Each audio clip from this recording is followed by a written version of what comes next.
What we are facing in America today is the direct result of a war on cattle by the previous administration, frankly, a war on agriculture and a war on farming in general. When you've got a prior administration that is basically blaming cattle for their crazy climate agenda, then you have a real problem. And you also have, you combine that with people are eating more beef today than ever before, which is actually really, really good news. President Trump's focus on our ranchers, on rural America, on rebuilding our food supply here continues to be a priority. The first time in American history, in 2023, we became a net food importer, meaning that the Biden administration's policies basically wrecked what we were doing in America, and we started to import a lot more of our food. We cannot survive as a country, right? We will not know freedom unless we can feed and fuel ourselves. That was Agriculture Secretary Brooke Rollins on this program last week. A record cattle shortage driving beef prices higher across the country.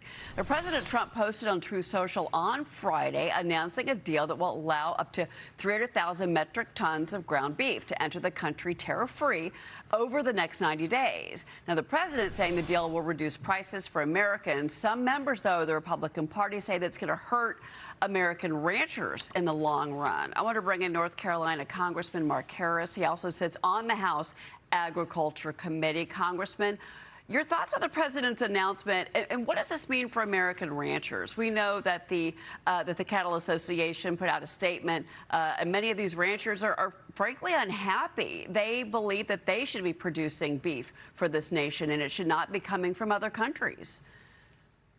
Well, Cheryl, first of all, thank you for having me this morning. And listen, President Trump is exactly correct to be focused on trying to bring down the cost of groceries, and I recognize that. But I also understand that it's a very important matter when we start talking about the supply situation we have here. As Secretary Rollins talked about, the real issue here is that we have a huge shortage of our own cattle herds right here in America. And it's very important that we give our cattle producers and our ranchers the opportunity to rebuild those herds. That's the answer in the long term, is being able to make sure that we get our cattle industry back up to where it needs to be, because we're frankly not able to meet that demand that is there currently. But I think we've got to be very careful with the policies here, because in reality, we've got to make sure that we give too many cattle ranchers have just thrown up their hands and walked away, which is added to, as Secretary Rollins talked about, the previous administration wrecked the cattle industry in many ways. And then when you add that to the drought that they've lived through the rising fuel cost and feed cost and the expensive equipment they've been involved in, our ranchers are in a difficult space, and we need to be careful and realize that the food supply, we've got to make sure that we take care of American cattle so we're able to continue to produce. The answer will not be just trying to import our food in, for sure. Well, yeah, how do we help these ranchers and these family farms? I mean, we focus so much on the big meat producers, but it's these small cattle producers that are really, supplying the herds, to be clear here, in particular in large parts of, say, Texas and Oklahoma. So what can we do for them? Because we know that we've tried, less regulation. We've tried to ease zoning requirements. What else would help them specifically from the government now so that they can at least make it through the next season, and then we can get the herds back up where they need to be, because they are low right now?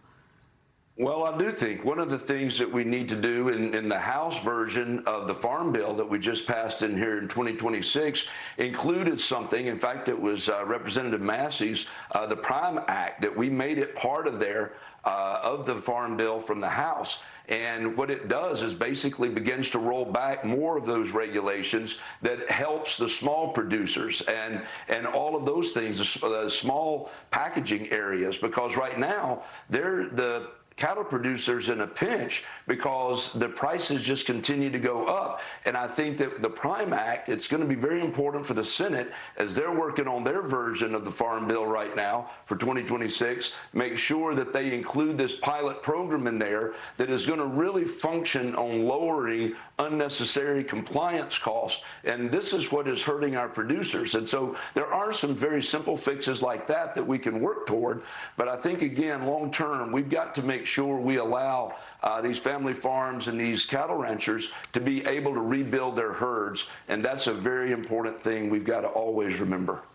Well, we're now 72 days away from the midterms, and Republicans in the House and Senate are certainly hopeful they can hold on to or expand the slim majorities that are held in both chambers. More polling is showing voters are leaning towards the Democrats.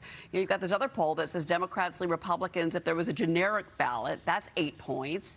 And then polling is showing us that voters are trusting Democrats more on the economy, which is quite a change. So the key is going to be voter turnout. You know, a recent Fox News poll finds Democratic voters are more motivated right now than the Republicans to vote in November, Congressman. I mean, we're 2 months away from Election Day. How do you and your party turn messaging around? And what role does President Trump play in making sure that the Republicans hold on to both chambers?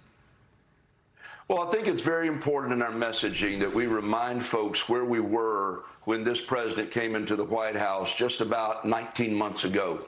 And when we stop and realize that we were able to get the principles in place in the One Big Beautiful Bill, the Working Families Tax Cut, that made those tax cuts permanent, which was critical. With all of the challenges that we're facing, we're seeing manufacturing actually increase at a faster level than it has in 4 years. We're seeing some of those principles take place. There's no denying that we took this detour the president talks about in dealing with the conflict in Iran, and that has caused gas prices to go up. And with gas prices up, it means everything else seems to go up, from groceries to across the board.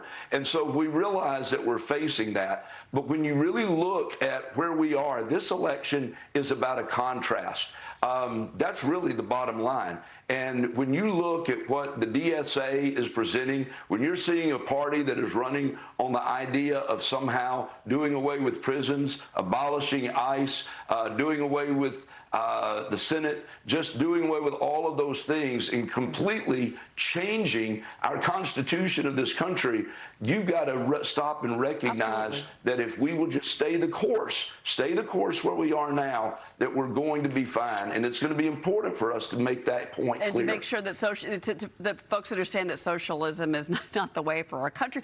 Well, I've only got a moment here with you, Congressman, but I got to ask you, I know you're North Carolina, but I got to ask you about South Carolina. Darlene Graham, of course, the sister of the late Lindsey Graham, is in this runoff against Ralph Norman. I want to get your thoughts really quick. She had a bit of a stumble, we know, on the debate stage with regards to saying that she didn't really understand national security. What are you hearing and what are your thoughts as we move into this final runoff? I think it's going to be an extremely close race, and I think it's going to be interesting to watch on Tuesday. There's no question that Ralph has been a good friend of mine and a colleague and really a mentor even in the U.S. House. And what he brings to the table is experience. And I think it's going to be extremely important to see the people of South Carolina have the opportunity to go and cast their ballots, because you're going to have with Ralph Norman the experience that he has brought, a true fiscal conservative, and Darlene Graham. There's certainly a great deal of respect there, but she certainly lacks that experience and has an unproven track record that we're yet to see unfold. Yeah, well, certainly we're going to be watching that very closely, and Ralph Norman has been a frequent guest on the program with us here. Congressman Mark Harris, thank you so much for being with us this morning. A lot to go through. Appreciate it. Thank you. Pleasure to be with you. All right. We'll see you soon, and we'll be right back. Everybody stay with us.